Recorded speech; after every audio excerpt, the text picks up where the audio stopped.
여러분 반갑습니다. 여러분의 멘탈 전도사 천만쌤입니다. 점심 맛있게 드셨나요? 이제 또 한 오후 시간 한번 또 살펴보도록 하겠습니다. 날도 덥고 소나기도 내려주고 좋네요. 습도가 높아가지고 진짜 부덥지근합니다. 주가가 빠지니까 왠지 더 불쾌지수가 더 올라가는 것 같아.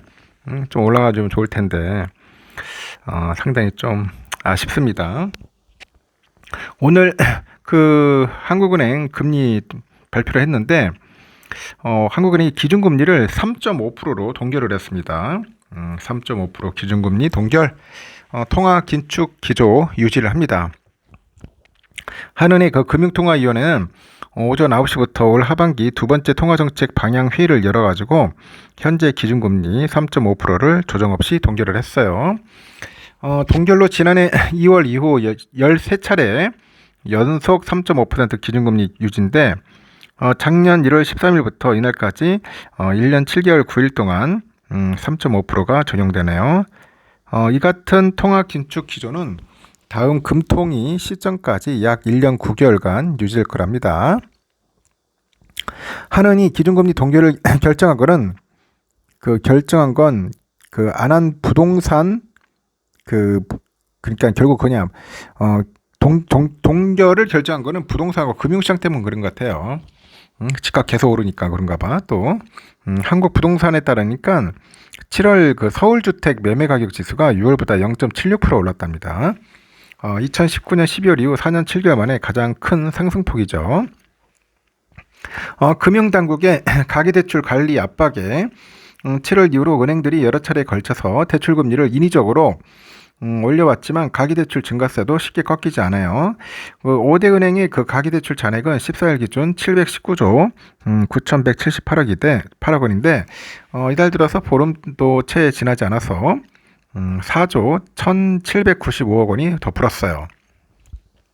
시장에서는 그 금통위가 그 집값하고 가계부채로 인해서 기준금리를 동결을 했지만 그 총재를 제외한 6명의 금통위원 중 일부가 이날을 주장했는지에 대해서 주목을 하는 거죠. 한두 명의 소수 의견이 확인될 경우 그만큼 다음 그 10월에 그 금통위 통화정책 방향 회의에서 실제로 인하가 결정될 가능성이 커지기 때문이라고 합니다. 하여튼 금리는 그렇게 됐다. 동결했다는 거 참고하시기 바랍니다. 미국 주식 거래 중단 때문에 요즘 서학개미들이 좀 분노가 좀 있어요. 글로벌 증시 폭락 당시에 대규모 거래 중단 사태를 믿었던 미국 주식 주간거래 서비스가 전면 중단이 되다 보니까 그 여파가 계속되네요. 증권사들이 투자자 보호에 소홀하다는 지적이 제기돼요. 그 재개 시점은 미정인데 증권업계는 투자자 보호 대책을 마련한 이후 거래를 재개한다는 방침입니다. 금투업계에 보면은 지난 5일 미국 대체거래소죠. 그 블루오션이 거래 체결 시스템에 문제가 생겼다면서 오후 2시 45분 이후로 체결된 거래를 일괄 취소한다고 일방 통보입니다. 미국 증시가 급락하면서 매도 주문량이 폭증을 했고 처리 한도를 초과해서 이 장애가 발생한 것으로 파악이 된다는데 이 주문 자체가 취소되다 보니까 주간거래 그 주식 매매로 발생한 그 손실하고 이익이 모두 말소 처리가 됐어요. 그 취소 거래액이 약 6천억 정도에 이르는 것으로 집계가 됐습니다. 블루오션은 6일 휴장 후에 7일 29개 그 ETF 종목에 대해서만 거래를 일부 재개한 상태였는데 이번 조치로 지난 16일부터 모든 종목 거래가 중단이 됐다. 문제는 그 블루오션이 아직까지도 불통의 자세를 취하고 있대요.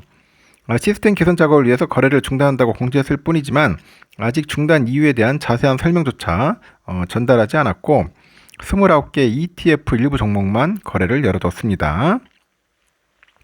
아예 증권사들은 당초 블루오션 측과 협의에 따라서 16일부터 서비스를 정상 재개할 예정이었는데 그 주문 접수 중단 사태 재발 가능성에 따른 투자자 보호가 필요하다는 데 뜻을 모아서 거래 중단을 지속하고 있고 이 거래를 중단한 증권사는 교보, 대신, 메리츠, 미래에셋, 삼성, 상상인, 신한투자, 유안타, 유진투자, 카카오페이 겁내 많네요.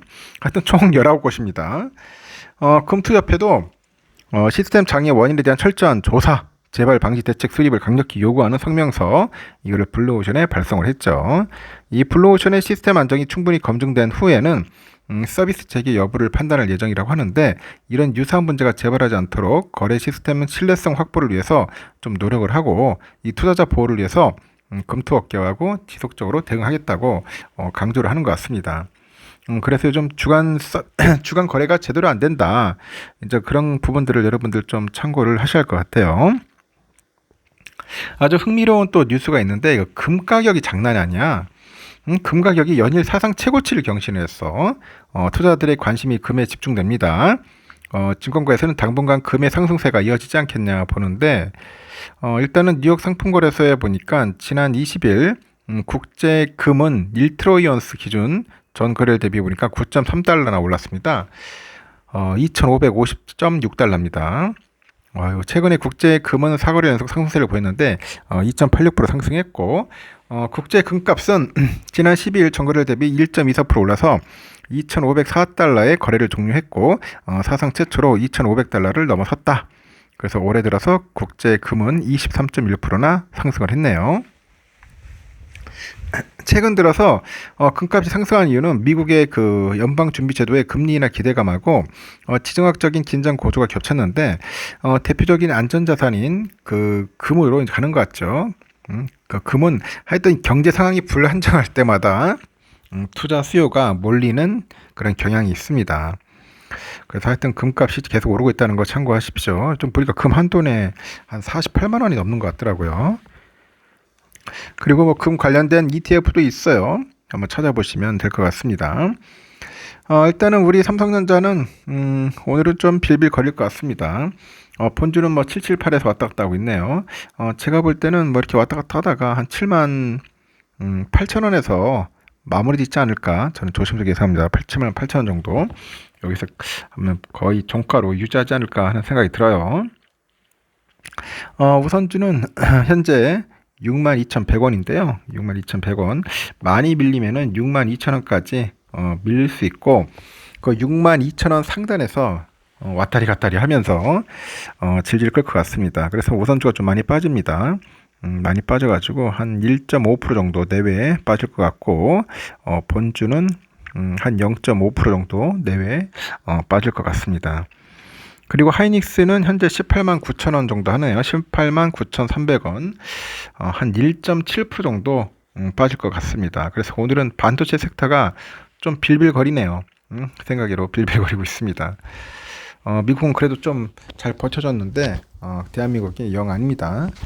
그 점 참고하셔서 투자에 임하시기 바랍니다. 여러분 좋은 하루 보내십시오.